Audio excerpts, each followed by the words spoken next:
ప్రజలు కోరుకునే వరకు మీరు ముందుకు తీసుకెళ్ళండి అని చెప్పి నేను జర్నలిస్ట్ కాలనీలో ఉన్న తెలంగాణ జనసేన పార్టీని కూడా నేను తీసేశాను. మొత్తం హెడ్ క్వార్టర్స్ అంతా మంగళగిరిలో పెట్టిన. నాకు అంత కమిట్మెంట్ తెలంగాణ మీద. ఎందుకంటే నాకు రెచ్చగొట్టడం ఇష్టం లేదు. తగ్గి మాట్లాడా. మీరు ఎన్ని హింసించినా, మీరు ఎన్ని మాటలు మాట్లాడినా, ఆంధ్ర కొడకని తిట్టినా, అరే నా గుండెల్లో తెలంగాణ ఉంది, మీరు ఎన్ని తిట్టినా నేనేం పట్టించుకోను. వైసీపీ నాయకులు, క్రిమినల్ గ్యాంగ్స్ చాలాసార్లు నాకు బెదిరింపులు ఇచ్చినాయి. దానికి మించిన బెదిరింపులు నిజంగా నాకు తెలంగాణ నాయకులు. వైసీపీ గుండాలు ఇచ్చిన బెదిరింపుల కంటే కూడా, చంపేస్తామని బెదిరింపుల కంటే కూడా నాకు తెలంగాణ ఎప్పుడు ఇవ్వాల. అసలు ఈ గొడవ అంతా ఎందుకు స్టార్ట్ అయింది? ఈ గొడవ అంతా ఎక్కడ స్టార్ట్ అయింది? ఒక ఎనలిస్ట్, ఒక విశ్లేషించే వ్యక్తి, ఆయనంటే నాకు గౌరవం, ఆయన మీద నాకు గౌరవం ఉంది.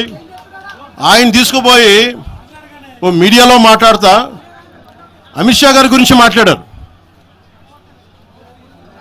అమిత్ షా గారు నేను మాట్లాడుకున్నామంటే ఆయన విన్నారంటే ఆయన కూర్చొని తప్పుడు మాటలు మాట్లాడితే దాన్ని ఖండించే. నా మీద మనకు మాట అంటే మన జన సైనికులు ప్రతి చోట ఏదో కూర్చొని ఒక కేసులు పెట్టారు కూడా నాకు తెలియదు. తెలిసిన వెంటనే చెప్పాను, అవన్నీ వదిలేనని చెప్పాను నేను. అవన్నీ మళ్ళీ ప్రెస్ క్లబ్లో పోయి మీరు తిడుతూ ఉంటే, ప్రాంతీయ విద్వేషాలు రెచ్చగొడితే దాంట్లో కూర్చోబెట్టి ఎంతకాలం చేస్తారు? 12 సంవత్సరాలు తెలంగాణ వచ్చిన తర్వాత ఇంకా తెలంగాణలో ఉపాధి లేకపోయినా, ఏమి లేకపోయినా దానికి ఆంధ్రుడే కారణం, దానికి పవన్ కళ్యాణే కారణం. పరిశ్రమల్లో ఈ లెక్కల్లో ఇంక మీరు ఎప్పుడు మీరు ఎన్ని చేసినా ప్రతిదానికి ఎక్కడో చోట తెలంగాణ ప్రజలు ఇది గ్రహించాలి. ఉద్యోగాలు రాకపోయినా, ఉపాధాలు రాకపోయినా ప్రతిదానికి ఆంధ్రోడు కారణం అంటే ఆంధ్ర ప్రజలు నిజంగా ఎందుకు వస్తారు ఇక్కడికి? తెలుగు చిత్ర పరిశ్రమ ఎందుకు వచ్చింది? ఎక్కడో మద్రాసులో ఉన్న తెలుగు చిత్ర పరిశ్రమ ఇక్కడ రావడానికి కారణం తెలంగాణ ప్రత్యేక రాష్ట్రం కావాలని కోరుకున్న నాయకులు చెన్నారెడ్డి గారు తీసుకొచ్చారు ఇక్కడికి. ఆయన తీసుకొచ్చారు ఇక్కడికి. 50 సంవత్సరాలు కలిసి ఉన్న రాజధాని ఇక్కడ సడన్గా పోయి మీరు ఇక్కడ రాకూడదు అని కొంతమంది నాయకులు, తెలంగాణ ప్రజలు వేరు. నేను మొదటి రోజు నుంచి చెప్తా ఉన్నా, పాలకులు వేరు, ప్రజలు వేరు. తెలంగాణకి అన్యాయం చేసిన పాలకుల్ని, దాంట్లో పవన్ కళ్యాణ్ కూడా వాడిని కూడా ఉరిదీశాను పర్లా.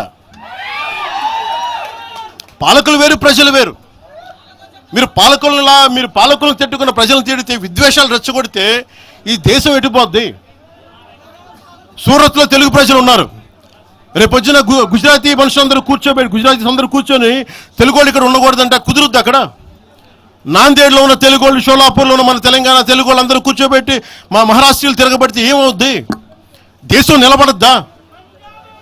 దేశం ఒకటిగా ఉంటుందా? ఎంతకాలం తిడతారు? ఎంతకాలం? నేను అమిత్ షా గారిని అన్నారని చెప్పి నేను మాట్లాడగానే కూర్చోబెట్టి ఒక్కళ్ళు దానికి చిలవలు పలవలు చేసి నాకు తెలంగాణ అంటే పడదు, నాకు వీళ్ళంటే పడదు, వాళ్ళంటే పడదు, ఇన్ని సంవత్సరాలు 12 years కూర్చోబెట్టడం. మేము ఒక చెరువుని కబ్జా చేసామంట. నాకేం పర్లేదు. ఆమె నిజంగా మీరన్నట్టుగా కబ్జా చేస్తే ఇల్లు తగలబెట్టారో నాది వచ్చి మీరు ఉంచుతారా నన్ను? ఒక్కొక్కళ్ళు కూర్చోబెట్టి 111 జీవోలు ఏమేం చేశారు అటు చూసిపోండి, అటు చూడండి.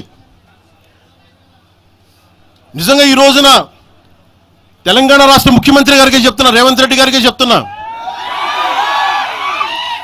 ఆయనంటే నాకు ఇష్టం, ఆయనంటే గౌరవం నాకు. కానీ వారికే నేను చెప్తా ఉన్నా, తెలంగాణ ప్రభుత్వానికే చెప్తున్నా, పవన్ కళ్యాణ్ గనుక ఆ చెరువుని మీరు ఒక చెరువును ఆక్యుపై చేసుకున్నాడంటే సంతోషంగా చెప్తాను, ఈ రోజున తెలంగాణ ప్రభుత్వాన్ని రాసి ఇచ్చేస్తున్నారు. అలాగే